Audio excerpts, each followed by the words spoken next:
పర్యావరణాన్ని పరిరక్షించే బాధ్యత అందరిపై ఉందన్నారు మంత్రి ఉత్తమ్ కుమార్ రెడ్డి. హైదరాబాద్ ప్రెస్ క్లబ్ లో ఆధ్వర్యంలో energy transmission in India focus on Telangana అనే అంశంపై వర్క్షాప్ నిర్వహించారు.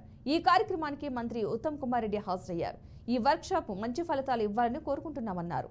మేధావులు, పర్యావరణవేత్తలు కలిసి వాతావరణ పరిరక్షణ, క్లీన్ ఎనర్జీ కోసం డాక్యుమెంటరీ రూపంలో తమకు ఇస్తే ప్రభుత్వం ద్వారా ఖచ్చితంగా చర్యలు తీసుకునేందుకు కృషి చేస్తామని మాటిచ్చారు. వాతావరణంలో చాలా మార్పులు జరిగాయన్న ఉత్తమ్ కొన్నిసార్లు అంచనాలకు అందకుండా మార్పులు జరుగుతున్నాయన్నారు. Put pressure on the government to take more and more steps towards that direction. I can assure you that as a member of the Telangana Council of Ministers, I'll do my best to promote clean energy transition in Telangana. And I mean, various speakers spoke about various things like protection of water bodies in and around Hyderabad and in the state. I think that's also a very serious issue now.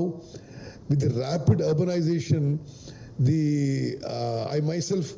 I was born and brought up here, the water bodies and lakes are disappearing. I think our government is committed to protecting water bodies, and it's also my personal view. I agree with Professor Purushottam Reddy on many issues that we should take, and the commission that we should appoint. I will definitely raise it at all levels in the government.